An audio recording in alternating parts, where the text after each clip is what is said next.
बचपन में हुई शादी और राजकुमारी मारू का वो आत्मा को झकझोर देने वाला पत्र, ये सब राजकुमार ढोला की रूह को हिला देने वाला था। उसने पत्र के जरिए जब मारू के दिल का हाल जाना तो उसका हृदय भी फट पड़ने के लिए तैयार था। कोई किसी को इस हद तक चाह सकता है, वो ख्वाबों में भी नहीं सोच सकता था। सब झांत होने के बाद ढोला के मन में भी राजकुमारी मारू से मिलने की उत्कृष्ट अभिलाषा जाग उठी।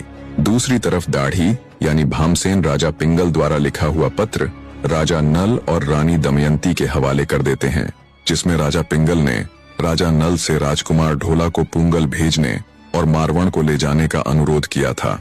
वो पत्र पाकर राजा नल और रानी दमयंती बड़े प्रसन्न हुए।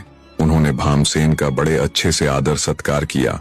दाढ़ी यानी भामसेन जब चलने लगा तो राजकुमार ढोला ने उसे बहुत सारा धन और घोड़े आदि देकर बड़े ही सम्मान के साथ राज्य की सीमा तक विदाई दी और राजकुमारी मारू के लिए एक पत्र लिखकर दाढ़ी को सौंपा, जिसमें ढोला ने लिखा था, मैं भी तुमसे मिलने को बड़ा ही व्याकुल हूँ प्रिय। बहुत जल्द मैं तुम्हें लेने के लिए पूंगल आऊंगा। मेरा जीव तुम्हारे ही पास है। अब तुम्हारे बिना एक एक पल कई कई युगों के समान बीत रहा है। दाढ़ी ढोला का वो पत्र लेकर पूंगल की तरफ रवाना हो जाता है।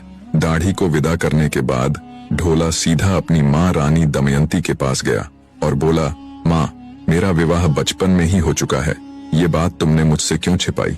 आखिर क्यों अब तक मुझे मेरी पत्नी मारू के बारे में नहीं बतलाया?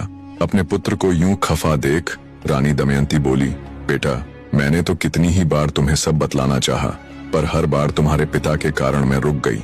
वो नहीं चाहते थे कि तुम्हारा दूसरा विवाह होने से पहले तुम्हें ये सब पता चले।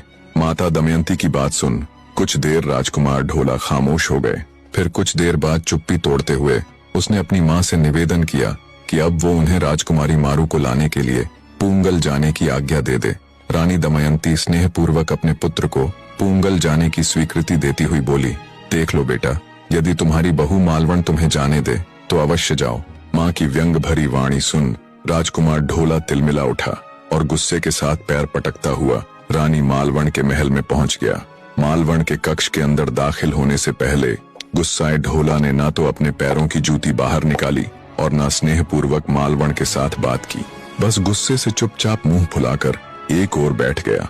दरअसल बचपन में हो चुके विवाह और राजकुमारी मारू का पत्र पढ़ने के बाद राजकुमार ढोला के मन में मारू के लिए अवश्य ही प्यार उमड़ रहा था, पर आज से पहले तक रानी मालवण ने भी उसे अपने प्रेम में इस कदर जकड़ रखा था कि वो सीधे सीधे एकदम से अपनी पत्नी मालवण का विरोध भी न कर सका। पति ढोला का ये अजीब व्यवहार देख रानी मालवण हैरान थी।